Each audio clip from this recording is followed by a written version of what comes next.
افغانستان میں عہدیداروں نے بتایا ہے کہ طالبان نے شمالی افغانستان میں صبح سویرے ایک حملے میں کم از کم 13 پولیس اہلکاروں کو ہلاک کر دیا ہے۔ شناخت ظاہر نہ کرنے کی شرط پر ایک مقامی عہدیدار نے منگل کے روز وائس آف امریکہ کو بتایا کہ باغیوں نے پل خمری میں پولیس چوکی پر حملہ کیا۔ یہ حملہ ایک ایسے وقت میں ہوا ہے جب باغی گروپ دوحہ میں امریکہ کے ساتھ کئی روز سے امن بات چیت کر رہا ہے، جس میں تشدد میں کمی پر مذاکرات ہو رہے ہیں۔ طالبان نے امریکہ کے ساتھ معاہدہ طے کرنے کے لیے ایک ہفتے کے لیے فائر بندی کی تجویز پیش کی تھی، اور اقوام متحدہ نے امدادی اداروں اور حکومتوں سے افغانستان کے لیے $73 کروڑ کی مزید ہنگامی امداد طلب کی ہے۔ یہ امداد ایسے وقت میں طلب کی گئی ہے جب افغانستان میں غربت میں اضافہ ہوا ہے۔ اقوام متحدہ کے نائب خصوصی مندوب نے پیر کو کہا کہ افغانستان میں گزشتہ سال کے مقابلے میں رواں سال 94 لاکھ افراد کو خوراک اور رہائش کی ضرورت ہے، جبکہ سن 2019 میں ایسے افراد کی تعداد 65 لاکھ تھی۔ اس وقت اقوام متحدہ نے حکومتوں اور دیگر امدادی اداروں سے $60 کروڑ کی اپیل کی تھی۔ چین میں کرونا وائرس سے ہلاکتوں کی تعداد 100 سے تجاوز کر گئی ہے۔ یہ وائرس دیگر ملکوں کو بھی اپنی لپیٹ میں لے رہا ہے اور پیر کو جرمنی نے پہلے کرونا وائرس کی تصدیق کی ہے۔ خبر رساں ادارے رائٹرز کے مطابق چین میں کرونا وائرس سے جہاں ہلاکتیں ہو رہی ہیں، وہاں چین کی معیشت پر بھی اس کے اثرات مرتب ہو رہے ہیں۔ چین میں مختلف سفری پابندیوں اور ملکی کرنسی یوان کی قدر میں کمی کے باعث پیدا ہونے والی معاشی صورتحال پر تاجر پریشان ہیں۔ بھارت کی سپریم کورٹ نے سن 2002 میں بھارتی ریاست گجرات میں مسلمانوں کے قتل عام کے 17 مجرموں کو مشروط ضمانت پر رہا کرنے کا حکم دیا ہے۔ مجرمان کے گجرات میں داخلے پر بھی پابندی عائد کر دی گئی ہے۔ منگل کو سماعت کے دوران بھارت کی سپریم کورٹ نے 17 مجرموں کو 2 گروپوں میں تقسیم کر کے گجرات سے دور دراز کے علاقوں میں بھیجنے کا حکم دیا ہے۔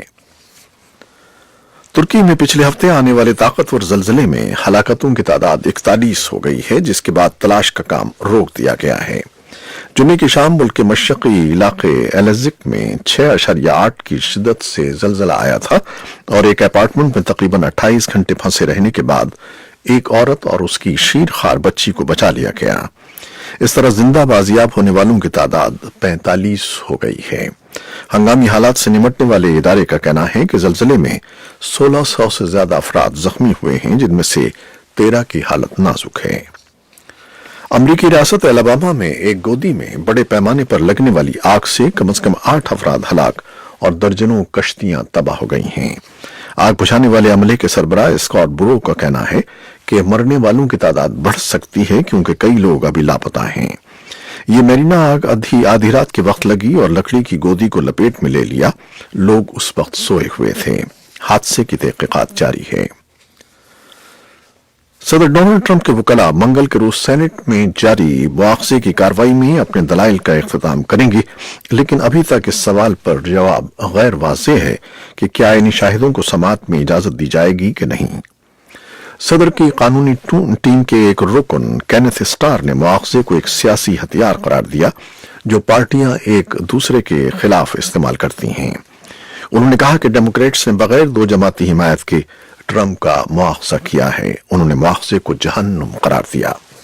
پیر کے روز امریکہ کے صدر ڈونلڈ ٹرمپ کے خلاف سینٹ میں جاری مواخذے کی کارروائی کے دوران ان کی قانونی ٹیم نے سابق نائب صدر جو بائیڈن کو ہدف تنقید بتایا اور صدر ٹرمپ کے دفاع میں دلائل دیے۔ صدر ٹرمپ کی قانونی ٹیم میں شامل وکیل پام بونڈی اور ایرک ہرشمن نے پیر کو اپنے دلائل کے آغاز پر صدر ٹرمپ کے اس اقدام کا بھرپور دفاع کیا، جس میں انہوں نے یوکرین کے صدر ولادیمیر زیلنسکی کو فون کر کے کہا تھا کہ وہ جو بائیڈن اور ان کے صاحبزادے ہنٹر بائیڈن کے خلاف تحقیقات کریں۔ ڈیموکریٹس کے اکثریتی ایوان نمائندگان نے 18 دسمبر کو 2 الزامات پر صدر ٹرمپ کے مواخذے کی منظوری دی تھی۔ صدر ڈونلڈ ٹرمپ نے اعلان کیا ہے کہ وہ منگل کو اسرائیلی وزیر اعظم بنیامن نتن کے ہمراہ مشرق وسطی امن منصوبے کا اعلان کریں گے۔ صدر کے بقول یہ منصوبہ اسرائیل فلسطین تنازع کے حل کے لیے بہت سود مند ہوگا۔ فلسطینی حکام نے مجوزہ منصوبے کو اسرائیل نواز اور 2 ریاستی حل کے منافی قرار دیتے ہوئے عالمی برادری سے اس کا بائیکاٹ کرنے کی اپیل کی ہے۔ عرصہ دراز سے صیغہ راز میں رکھے جانے والے اس مجوزہ منصوبے کا اعلان منگل کو وائٹ ہاؤس میں کیا جائے گا۔ یہ تھیں وہ خبریں جو ہم نے فیس بک لائیو پر آپ کے لیے پیش کی۔ ویب سائٹ اور ریڈیو پر ہمارا یہ 1 گھنٹے کا نیوز شو جاری رہے گا۔ کیمرہ مین فواد الیاس کے ساتھ فیس بک لائیو سے اجازت چاہتے ہیں۔ اللہ حافظ۔